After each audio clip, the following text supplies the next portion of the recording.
ननपन के अंगना छुट गए जिंदगी है लग गए दाँव माँ। ननपन के अंगना छुट गए जिंदगी है लग गए दाँव माँ। सात जन्म के बंधना बन गए बेड़ी बंधागे पाँव माँ, बेड़ी बंधागे पाँव माँ। तो नमस्कार, जय जोहर संगवारी हो। मैं यहाँ ब्रह्म सिन्हा, आप मन देखा तो मोर चैनल मैया के रंग। तो बने रहो मोर संग। मैया के रंग, मैया के रंग, मैया के रंग। संगवारी हो, आज के मोर वीडियो के माध्यम से लेके आऊँ छत्तीसगढ़ी रचना जेकर शीर्षक है बेटी चले परदेस। तो चलो शुरू करते हैं आज के वीडियो ला।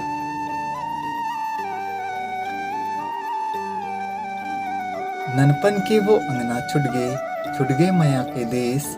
ननपन के वो अंगना छुट गए मैया के देश। सात जन्म के बंधनामा बंध के बेटी चले परदेस, बेटी चले परदेस। बड़ दुखदाई ये घड़ी हा विदा के बेरा कहाए। बड़ दुखदाई ये घड़ी हा विदा के बेरा कहाए। रही रही के नान्हेपन के सुरता भारी देवाए। महकत घर के फुलवारी ला तै सुन्ना कर गेस। महकत घर के फुलवारी ला तै सुन्ना कर गेस। सात जन्म के बंधनामा बन के बेटी चले परदेस, बेटी चले परदेस। दाई हरोवै कलहर कलहर के आंसू के धार बुहाए। दाई हरोवै कलहर कलहर के आंसू के धार बुहाए। कनरत हावे ददा हमन माँ ढांढस कौन बंधाए। जा बेटी तैहा खुश रहिबे तै पहुना बन गेस। जा बेटी तैहा खुश रहिबे तै पहुना बन गेस।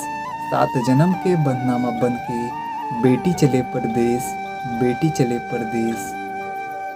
साज सिंगार माँ सिंगरे बेटी रूप बरन सुघराए। साज सिंगार माँ सिंगरे बेटी रूप बरन सुघराए। आँखी के आंसू मोती जैसे मैया के धार बुहाए। दोनों कुल के लाज रखे बर देवत चले संदेश। दोनों कुल के लाज रखे बर देवत चले संदेश। सात जन्म के बंधनामा बन के बेटी चले परदेस, बेटी चले परदेस। आशा करत हूँ संगवारी हो आज की वीडियो आप मला पसंद आई सो तो कमेंट बॉक्स में कमेंट करके बताओ जरूर। और संगे संग मोर चैनल ला लाइक करो, शेयर करो, सब्सक्राइब करो। धन्यवाद, जय जोहार।